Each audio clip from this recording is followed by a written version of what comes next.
warahmatullahi wabarakatuh.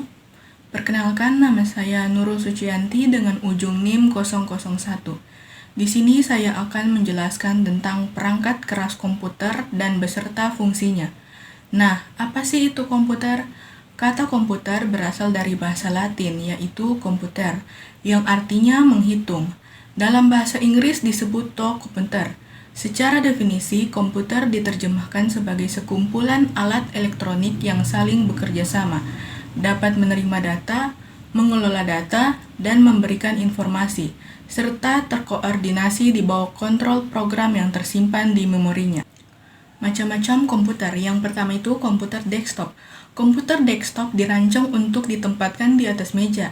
Biasanya komputer desktop terdiri dari beberapa komponen, antara lain kontak komputer, keyboard, dan mouse. Yang kedua, komputer laptop. Laptop adalah komputer dengan sumber daya listrik berupa baterai, di mana laptop lebih portable dari desktop yang memudahkan dibawa di mana saja. Yang ketiga itu komputer tablet. Komputer tablet dikenal dengan komputer genggam yang bahkan lebih portable dari laptop. Tablet menggunakan layar sentuh sebagai pengganti keyboard dan mouse untuk mengetik, dan navigasi. iPad adalah contoh dari komputer tablet.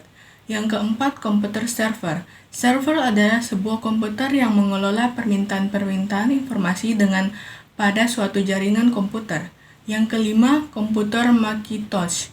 Komputer Macintosh diperkenalkan pada tahun 1984 dan merupakan komputer pribadi pertama yang terjual di masyarakat umum, di mana yang komputer tersebut memiliki seluruh komputer Mac diproduksi oleh satu perusahaan yaitu Apple, dan mereka seluruhnya hampir selalu menggunakan sistem operasi Mac OS. Selanjutnya itu perangkat keras komputer dan fungsinya.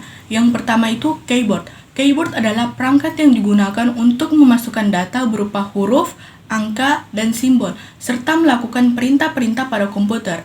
Yang kedua itu mouse. Mouse adalah perangkat keras yang berukuran kecil, umumnya tombol dan sebuah bola atau laser, yang berfungsi untuk melakukan penggerakan kursor atau melakukan scroll. Yang ketiga, motherboard. Motherboard merupakan perangkat komputer yang berbentuk papan yang fungsinya sama seperti prosesor, RAM, VGA, dan perangkat lainnya. Yang keempat, prosesor. Prosesor berfungsi menjalankan proses dari masuknya yang diterima oleh komputer. Yang kelima, RAM. Semakin tinggi kecepatan, semakin cepat prosesor, yang berfungsi sebagai penyimpanan data sementara. Yang keenam, kartu grafis atau VGA, yang berfungsi sebagai pengelola video yang diterima oleh komputer, agar video menghasilkan akselerasi yang cepat dengan tampilan yang tajam, halus, dan bagus. Yang ketujuh, hard disk. Hard disk berfungsi sebagai tempat video penyimpanan data secara permanen. Yang kedelapan, power supply. Power supply berfungsi untuk menyediakan sumber daya dan mendistribusikan arus listrik ke semua komponen yang ada di dalam komputer. Yang kesembilan, monitor. Berfungsi untuk menampilkan gambar dari hasil kerja komputer. Yang kesepuluh, LAN card. Berfungsi untuk membangun suatu jaringan komputer yang dapat menghubungkan komputer satu dengan komputer lainnya.